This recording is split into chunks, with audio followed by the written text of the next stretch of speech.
see the U.S. own the Gaza Strip?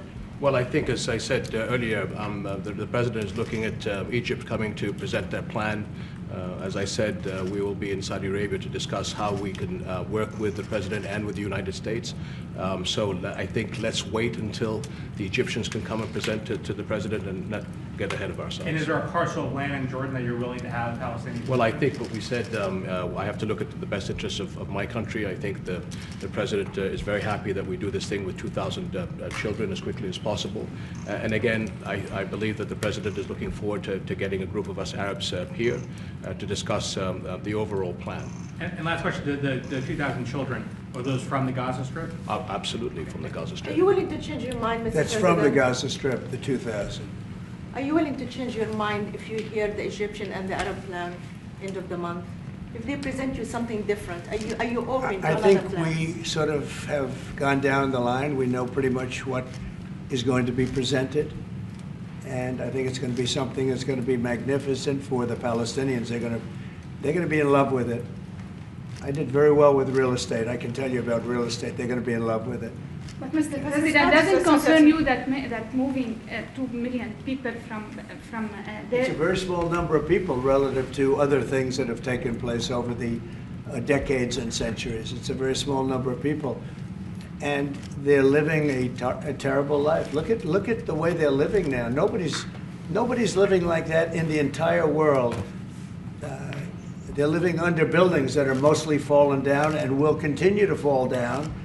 And they're living under. People are being killed every day. The conditions are horrible. There are no conditions anywhere in the world that are worse than the Gaza Strip right now. But don't you have Mr. concern President, that you can said all destabilize hell- Jordan and You said all Egypt? hell will break out if all the hostages are not released on Saturday. What did you mean by that? And are you encouraging Netanyahu to walk away from this deal? Have you talked about this with him? So directly? I've looked at at the condition of people coming out of the hostage situation, and it's horrible.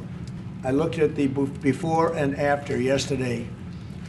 3 young men.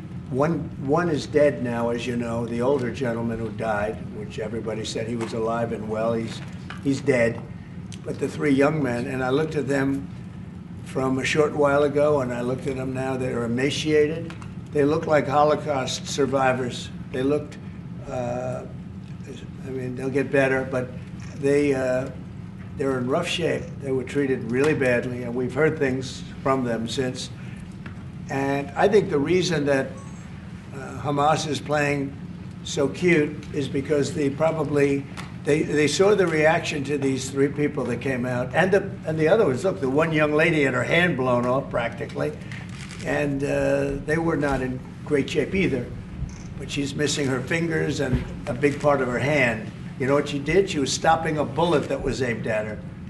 She went like that, and it blew off her hand.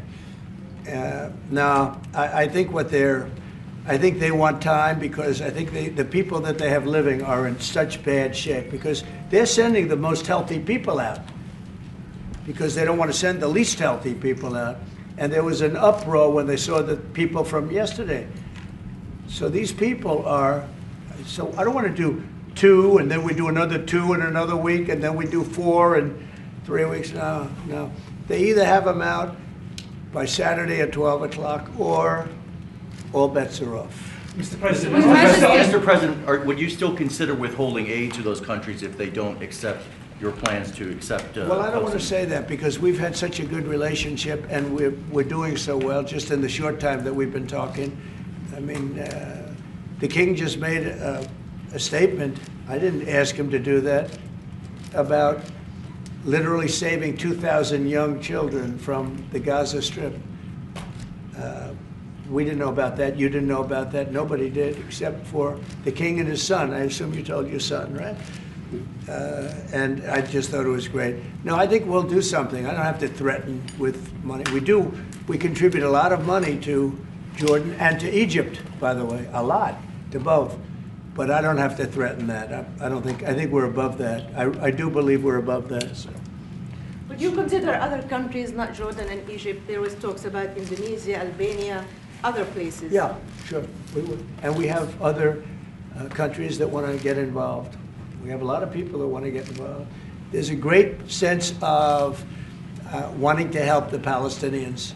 There's a lot of good countries out there, people that rule those countries with big hearts, and this gentleman is at the top of the list. And if they don't want to leave, how are you going to force them, Mr. President? Oh, they're going to be great. They're going to be very happy. Can you Your give us a Majesty, sense, Your Mr. Majesty, President, should we may I- expect that the may I- Jordanian response would be part of a coordinated Arab response?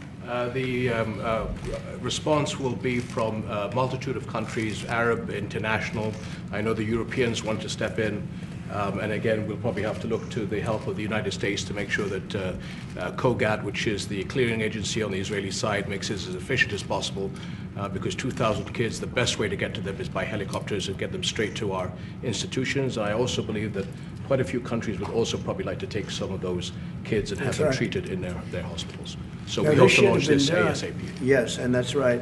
This should have been done by the Biden administration, but, you know, they didn't do anything. They didn't know what the hell they were doing. So this should have been done by the Biden administration. This should have never happened, because October 7th would have never happened if I were president. Zero chance of happening. You wouldn't have had that whole mess where the Middle East got blown up, and you wouldn't have had Ukraine and Russia fighting. That would have never happened. And by the way, we're making good progress there, I think. I really think we're making some very good progress. Mr. President, President, you've said team are you before that putting in the charge U.S. of it? would buy Gaza, and today you just said we're not going to buy Gaza. We're not going to have to buy. We're going to have Gaza. We don't have to buy. There's nothing to buy. We will have Gaza. What does that mean? No reason to buy. There is nothing to buy. It's Gaza. It's a war-torn area. We're going to take it. We're going to hold it. We're going to cherish it. We're going to get it going eventually, where a lot of jobs are going to be created for the people in the Middle East. It's going to be for the people in the Middle East, but I think it can be a diamond. It can be an absolute tremendous asset for the Middle East, and you're going to have peace. It's going to bring peace in the Middle East. Gaza, the way it is right now, every 10 years you're going to have the same thing happening. I've watched it so long, all the death and destruction of Gaza. The civilization's been wiped out in Gaza. No, it's going to be a tremendous thing. It's fronting on the sea. It's going to be a great economic development job. It's going to put people to work, a lot of people to work, and those people are all going to be from the Middle East. And just to follow up with one on that for King Abdullah, can you clarify again, sir, how do you feel about the U.S. taking Gaza, as the president said? Well, again, this is something that we, as Arabs, will be coming to the United States with something that we're going to talk about later to discuss all these options. And Mr. President, take it under what authority? It is sovereign territory. Under the U.S. authority. And Mr. President, would you seek to personally develop property in Gaza after this happens? No. I've had a great career in real estate. Mr. I President, don't, your team- you know, when you've done what I've done in the last number of years, including the 4 years that we should have been doing something else, frankly, because people see that now for sure. But when you've done what I've done, you can just do more good for people when you're president. When you're president, we can do things. This is all things that should have been done, but actually things that shouldn't have had to be done. Gaza, absolutely, it would have been so great if the Biden administration would have started this. But actually, in all fairness to them, they should have never let it happen. It did happen, and because of the fact that they let this happen, this catastrophe of October 7th, something like this becomes practical and very real, meaning the development and all of the things that I've talked about with respect to the Gaza Strip. If you didn't have the October 7th catastrophe, and it was a horrible catastrophe, then probably you wouldn't be talking about that. But the only thing I can say is this is going to bring stability and peace to the Middle East. And ultimately, when it's developed, which will be in quite a while from now, because we want to let things calm down, but when it's developed, it's going to bring tremendous numbers of jobs to the Middle East, including the people of your country. So Mr. President, what if it does not bring peace to the Middle East? There are many Palestinians, even though you say that everything is going to be beautiful, everything is going to be lovely, they're not going to want to go back. There are going to be people who want to go back and feel like that it is their right to do that. You haven't said, will there be any type of repercussions or anything that happens? We don't think that's going to happen. We think people are going to be very happy, thrilled. A lot of those people that you're talking about are going to end up maybe living there and maybe working there, but it'll be in a different form. we have had tremendous support for this project, and we think the biggest asset of the project is going to bring peace ultimately to the Middle East. All right. Mr. President, one last question. Go ahead behind If- you, and you've asked enough. Mr. President, one of your promises on the campaign trail is to bring peace to the Middle East. It was a promise to your Arab voters here. The Arab voters in the United States oppose this. What do you say to them? Well, you know, if you look at Michigan, where we have a large Arab population, as you know, I was just telling the King that we won. As you know, I won the Arab population. Now, when I started off, I wasn't leading, and when I finished, a few months later, we started campaigning in Michigan. And when I finished, we won it by a tremendous amount, by 30 points.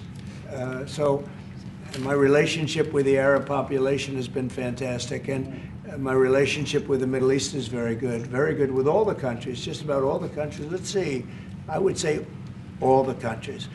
And they all want to do something, and they want to see peace in the Middle East. All the stories you hear about the Middle East not really wanting peace, that they want war, they want this, they want to go a certain place. Let me tell you, those stories are false. They want to have peace. I know them all very well. They want to have peace. They want to have a good life like other people.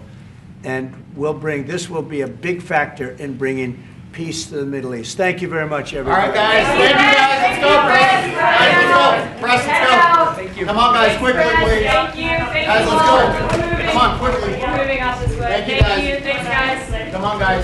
Out this way. Quickly, please. Right here. Quickly, guys. Thank you. Moving. Thank you. Thank Come on, guys, let's you. go. Come on, guys. Thanks, Let's guys. go. Here we go. David, let's go. David, let's go. David, come on, guys. Let's go. Guys, quickly. Come on. Thank you. Thank you. No, analyst.